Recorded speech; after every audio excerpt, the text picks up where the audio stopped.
नमस्कार दोस्तों, मेरा नाम है अजीत सिंह और पैसा बाजार हब में आप सभी का स्वागत है। आज हम बात करने वाले हैं record crude oil price volatility की। फिर इकोनॉमिक इम्पैक्ट समझेंगे जो ऑयल के प्राइस बढ़ रहे हैं इसके ऊपर। जियो पॉलिटिकल फैक्टर्स क्या हैं और जो मेजर प्रोडक्शन कट आया है अमेरिका की तरफ से उसको बात करेंगे। फिर मार्केट आउटलुक और टेक्निकल लेवल्स के ऊपर बात करेंगे, निफ्टी 50, बैंक निफ्टी और गोल्ड सिल्वर के बारे में। चलिए स्टार्ट करते हैं। सबसे पहले record crude oil price volatility. Crude oil में एक शॉर्ट पीरियड में काफी ज्यादा वोलेटिलिटी आ गई है। ऑयल प्राइसेस की बात करें पिछले 10 से 15 दिनों के अंदर $58 से $116 पर बैरल आ गया है। प्राइस ऑलमोस्ट डबल हो गया है। क्रूड ऑयल की बात करें तो इंटरडे में इन्होंने $119 पर बैरल टच किया था और उसका करेक्शन आया $104, $104.50 पर आ गया। वेस्ट टेक्सास इंटरमीडिएट WTI की बात करें तो $100 फर्स्ट टाइम क्रॉस किया है 2022 के बाद। तो अब हम इसका इकोनॉमिक इम्पैक्ट समझ लेते हैं ऑयल का। तो इन्फ्लेशन बढ़ेगा। जब भी ऑयल की कीमतें बढ़ती हैं तो इन्फ्लेशन बढ़ता है। इंडिया एक large portion crude oil import करता है जिसकी वजह से हायर ऑयल प्राइसेस होते हैं, ट्रांसपोर्टेशन कॉस्ट बढ़ जाएगी, लॉजिस्टिक कॉस्ट बढ़ जाएगी, जिसकी वजह से इन्फ्लेशन आ सकता है। इम्पैक्ट क्या होगा बैंकिंग सेक्टर पर। इन्फ्लेशन जब बढ़ता है तो reserve bank of India rate को इंक्रीज कर देता है और रेट इंक्रीज करने से क्या होता है, लोन की डिमांड घट जाती है। जो लोन अभी 10% में मिल रहा है मान लीजिए, वो 12% हो जाएगा। और जब इंटरेस्ट रेट बढ़ता है तो एनपीए बढ़ जाता है, फिर बैंकिंग स्टॉक्स पर प्रेशर आ जाता है। तो ये थोड़ी इसकी कहानी है ऑयल की। अब हम समझते हैं geopolitical factor. Strait of Hormuz crisis की बात करें तो यहाँ पर ये ब्लॉक चल रहा है क्योंकि ईरान के अंडर आता है। ये छोटा सा एरिया है, तो वहां पर ईरान ने ब्लॉक कर दिया कि यहाँ से कोई भी ऑयल वगैरह कोई भी शिप पास नहीं होगा, जिसकी वजह से जो ऑयल टैंकर्स हैं उनके एक्सपोर्ट में इशू आ रहा है, सप्लाई इशू आ रहा है। मेजर प्रोडक्शन कट की बात करें सऊदी अरब की, ये जो अमेरिको है उसने कहा है कि उनकी जो ऑयल फील्ड्स हैं वहां पर प्रोडक्शन कट होगा। और ओपीसी कंट्रीज हैं तो उन्होंने भी अनाउंस किया है कि ये लोग प्रोडक्शन कट करेंगे।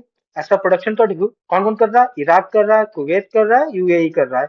और इस कट का रीजन क्या है, oil exports are running out of storage capacity due to export distribution. As a result, the temporary reduction reducing production। मतलब ये जो उन्होंने पहले से प्रोड्यूस किया था ऑयल वो उनका स्टोर होकर टैंक में रखा हुआ है। अब जब एक्सपोर्ट ये लोग कर ही नहीं पा रहे हैं तो स्टोरेज तो उतना का उतना ही है और प्रोडक्शन करते जा रहे हैं ताकि ये लोग और स्टोर कर सके। तो इनके पास जगह ही नहीं बची रखने के लिए, प्रोडक्शन हाई चल रहा है और सप्लाई हो नहीं रहा है, इसकी वजह से इनके पास स्टोरेज की दिक्कत आ रही है। इनके पास स्टोरेज की दिक्कत आ रही है तो सप्लाई हो ही नहीं रहा है, ये रीजन है मेन। मार्केट आउटलुक और टेक्निकल लेवल समझ सकते हैं। निफ्टी 50 करंट लेवल चल रहा है 24,000 के अराउंड। बियरिश सिनेरियो कब होगा, अगर 24,000 का लेवल तोड़ता है तो डाउन साइड की टारगेट समझ लेते हैं 23,920 का, फिर है 23,850 का। अगर बुलिश सिनेरियो होता है जो कि चांसेस बहुत कम है, उसे मानेंगे हम 24,100 के ऊपर और उसके बाद आता है 24,250 के ऊपर। बैंक निफ्टी की बात करें तो हैवी सेलिंग प्रेशर दिख रहा है। इंपॉर्टेंट लेवल्स की बात करें, एक रेंज है 55,800 के से 56,200 की। अगर इसके ऊपर जाएगा 56,200 से 56,800 के तो ऊपर यहाँ तक ही जा सकता है। अगर नीचे गया तो 55,000 से 800, फिर 55,300। अदर एसेट्स की बात करें, गोल्ड और सिल्वर। गोल्ड और सिल्वर में कोई अभी तेजी सिग्निफिकेंट नहीं आई है। रीजन ये है, एक्सपेक्टेशन है इंटरेस्ट रेट बढ़ेंगे जिसकी वजह से मार्केट में घटेंगे, जिसकी वजह से मार्केट में लिक्विडिटी रहेगी, सॉरी इंटरेस्ट रेट बढ़ेंगे इसके बाद मार्केट में लिक्विडिटी कम हो जाएगी। जिसकी वजह से जो रैलीज होती है प्रीशियस मेटल में थोड़ी कम होती हैं।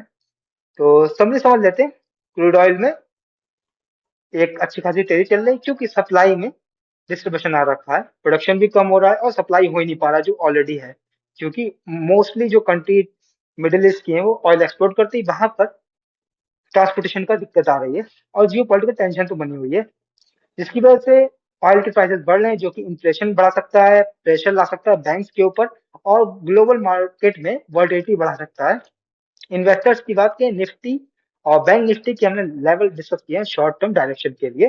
तो ये वीडियो हमारी सिर्फ और सिर्फ एजुकेशनल पर्पस की थी, कोई भी बाय सेल की रिकमेंडेशन नहीं है। कोई भी निवेश करने से पहले अपने वित्त सलाहकार से बात करें। अगर वीडियो पसंद आया तो लाइक करें, शेयर करें, सब्सक्राइब करें। धन्यवाद।